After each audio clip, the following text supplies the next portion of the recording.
Third method है हमारा linear combination method, जिसके अंदर जितने भी वेक्टर्स हमें गिवन है इन सभी वेक्टर्स का हम लीनियर कॉम्बिनेशन है वो 0 के इक्वल लेके चलेंगे।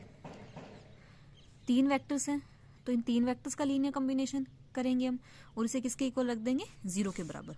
तो कंसीडर कर लेते हैं इनका तीनों का लीनियर कॉम्बिनेशन। a इंटू में 1 2 3 प्लस b इंटू में 1 0 0 प्लस c इंटू में 0 2 3 इज इक्वल टू 0। अब इन स्केलर्स की वैल्यू निकालेंगे हम a b और c की। अगर ये तीनों के तीनों स्केलर्स की वैल्यू 0 के इक्वल आ जाती है, मीन a की वैल्यू भी 0, b की वैल्यू भी 0 और c की वैल्यू भी 0, तब तो ये जो 3 वेक्टर्स हैं वो लीनियरली इंडिपेंडेंट होंगे।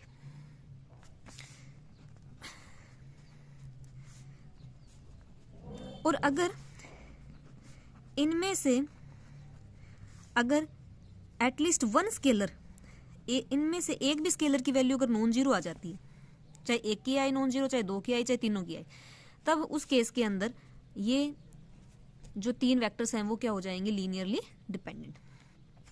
तो ए बी सी की वैल्यू 0 0 0 लेने पे तो हमेशा ही आंसर 0 आएगा, ये तो हमें पता ही है।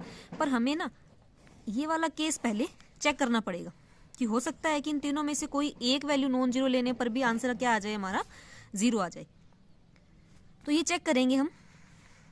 अगर एक भी वैल्यू नॉन जीरो आ जाती है तो लीनियरली डिपेंडेंट हो जाएगा, अदरवाइज क्या हो जाएगा, लीनियरली इंडिपेंडेंट। तो हम फाइंड आउट करते हैं ए बी सी की वैल्यू। तो ये ए अंदर मल्टीप्लाई करेंगे तो ए 2a 3a plus B multiply करेंगे तो b 0 0, सी की मल्टीप्लाई करेंगे तो 0 2c 3c is equal to, इस 0 को भी इसी ट्रिपलेट के फॉर्म का लिख देते हैं। तो वैल्यू आ जाएगी a प्लस बी प्लस 0, मतलब a प्लस बी इक्वल हो जाएगा 0 के, 2a plus 0 plus 2c equal हो जाएगा 0 के, 3a प्लस 3c इक्वल हो जाएगा 0 के। अब यहाँ से देखो a plus B equal to 0, यहाँ से 2 कॉमन लेके हम 0 के डिवाइड में डालेंगे तो a plus C equal to 0, यहाँ से भी a plus C equal to 0। अब देखिए मेरे पास में 2 डिफरेंट इक्वेशंस आई हैं सिर्फ। स्केलर्स कितने हैं, 3, और यहाँ मेरे पास इक्वेशंस कितनी हैं, 2। तो नंबर ऑफ इक्वेशंस जब कभी भी कम हो नंबर ऑफ अननोन से, अननोन्स मतलब जितनी हमें वैल्यूज फाइंड आउट करनी है, हमें यहाँ पे 3 वैल्यूज फाइंड आउट करनी है ए बी और सी की, और इक्वेशंस 2 हैं।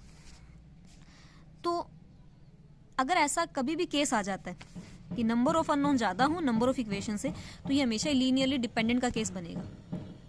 कैसे, वो और बता देती हूँ कि अगर नंबर ऑफ अननोन ज्यादा हो नंबर ऑफ इक्वेशन से, कितने कम है, 1, 3 - 2 यानी कि 1, तो हमें क्या करना होता है, ए बी सी में से कोई एक वैल्यू क्या लेनी होती है, आर्बिट्रेरी कांस्टेंट की इक्वल।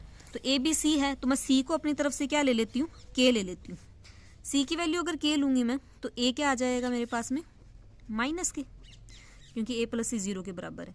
और यहाँ के की वैल्यू, ए की वैल्यू माइनस के रखूंगी तो बी क्या आ जाएगा मेरे पास, के।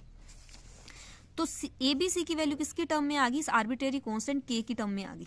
अब आर्बिट्रेरी कांस्टेंट है तो कुछ भी वैल्यू ले सकता है, ये 0 1 2 3। अगर के की वैल्यू 0 लूंगी तो ए बी सी 0 0 आ जाएंगे। मैंने क्या बोला था कि मुझे सबसे पहले क्या करना है, इसके अलावा कोई दूसरा सॉल्यूशन ढूंढना है।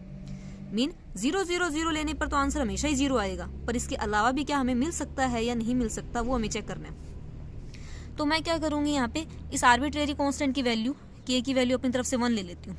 तो ए की वैल्यू क्या आ जाएगी, -1, बी की वैल्यू 1 और सी की वैल्यू 1। तो देखिए मेरे पास फिर भी नॉन जीरो वैल्यू आ रही है ना, ए बी सी की नॉन जीरो वैल्यू लेने पर भी आंसर क्या आएगा, 0। ए बी और सी की वैल्यू यहाँ जब आप रखोगे, मल्टीप्लाई करके ऐड करोगे तो आंसर क्या आएगा, 0। तो मेरे पास नॉन जीरो स्केलर आ रही है। इसका मतलब ये जो 3 वेक्टर्स हैं वो क्या हो जाएंगे, लीनियरली डिपेंडेंट। तो मैंने 3 मेथड बताए और तीनों ही मेथड्स में क्या है, वो जो वेक्टर्स हैं वो लीनियरली डिपेंडेंट बने। तो 3 में से जो भी आपको सुटेबल लगे वो आप कर सकते हैं। ये जो लीनियर कॉम्बिनेशन वाला मेथड है, एक रैंक वाला मेथड था, ये हर केस के अंदर एप्लीकेबल है, पर जो डिटर्मिनेंट वाला मेथड था वो सिर्फ स्क्वायर मैट्रिक्स के लिए एप्लीकेबल होगा।